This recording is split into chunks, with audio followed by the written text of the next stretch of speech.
Welcome my channel. আজকের আমার আলোচনার বিষয়বস্তু হলো ইগো, যা লিখেছেন ক্রিস্টিয়ানো রসিটি। ক্রিস্টিয়ানো রসিটি জন্মগ্রহণ করেন 1813 এবং মৃত্যুবরণ করেন 1894।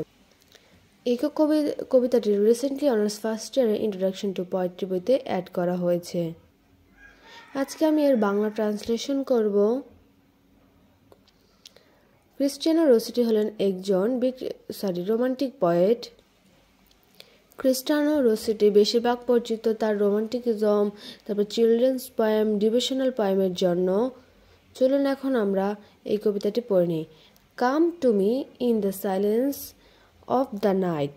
কাম টু মি, আমার কাছে আসো, in the silence of the night, রাতের নিস্তব্ধতায়।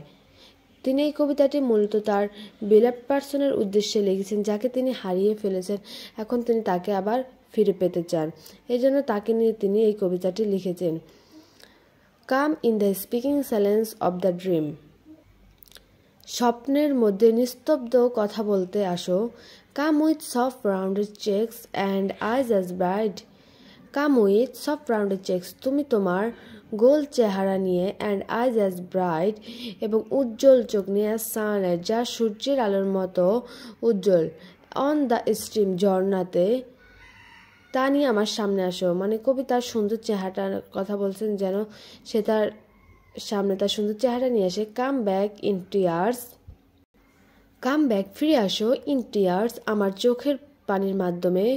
ওহ মেমোরি, আমার স্মৃতির মাধ্যমে। হোপ, আশার মাধ্যমে। লাভ অফ ফিনিশড ইয়ার, বিগত বছরের ভালোবাসার মাধ্যমে তুমি আমার কাছে ফিরে আসো। Oh dream, how sweet, too bitter sweet. Oh dream, ও স্বপ্ন, হাউ সুইট, কত মিষ্টি, টু সুইট, অতি মিষ্টি, টু বিটার সুইট, অতি তিক্ত মিষ্টি। হুজ ওয়াকেনিং, যার জাগ্রত হওয়া, শুড, উচিত, হ্যাভ বিন ইন প্যারাডাইস, স্বর্গে। মানে ক্রিস্টিয়ানো রসিটির বিলাভড পার্সন এতই সুইট যে তার ওয়াকিং হওয়া উচিত প্যারাডাইসে, হেভেনে, মানে তার জাগ্রত হওয়া উচিত স্বর্গে।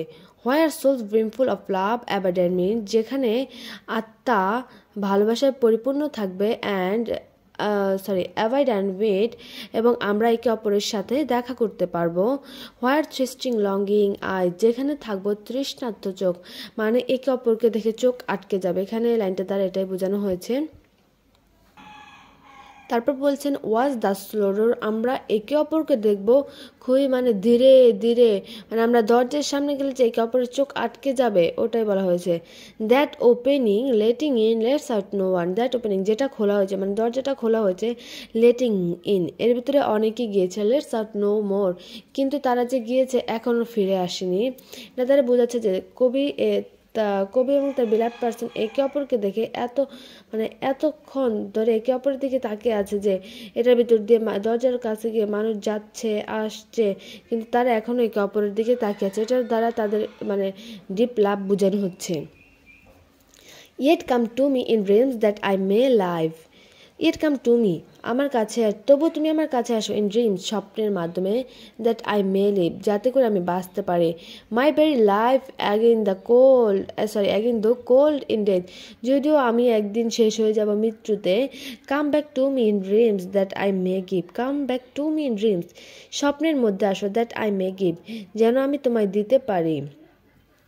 Pulse for pulse, breath for breath, মানে কবি বলছেন যে তার কাছে আসতে, কবির কাছে তার বিলাভড পার্সনকে আসতে বলছে, যেন তাদের শ্বাস প্রশ্বাস একসাথে চলে। স্পিক লো, আস্তে কথা বলো। লিন লো, আস্তে কাছে আসো। অ্যাজ লং অ্যাগো, যেমনটা তুমি আগে করতে। মাই লাভ, আমার ভালোবাসা। হাউ লং অ্যাগো, কতদিন চলে গেল। কবি এখানে বোঝাতে চাচ্ছে যে কবির বিলাভড পার্সন যেন তার কাছে আসে আগের মতোই। কবি কবিতারা স্যাড টোনে লিখেছেন, কারণ কবির বিলাভড পার্সন হারিয়ে গিয়েছিল এবং তিনি তাকে আবার ফিরে পেতে চান স্বপ্নের মাধ্যমে, তারপর চোখের পানি, আশা, এগুলার মাধ্যমে। তো কবিতাটার মেন থিম হচ্ছে লাভ, ভালোবাসা, লস, হারানো, অ্যান্ড মেমোরি, এবং স্মৃতি নিয়ে। Loss, love, and bitter sweet nature for remembrance. কবিতার বিলাভড পার্সনের কথা খুব করে মনে করছেন যে তার জন্য বলছেন as long ago my love, how long ago. আশা করি আপনাদের কাছে কবিতাটা বুঝতে কোনো অসুবিধা হয়নি। কেমন হয়েছে অবশ্যই কমেন্টে জানাবেন। Thanks for watching everybody.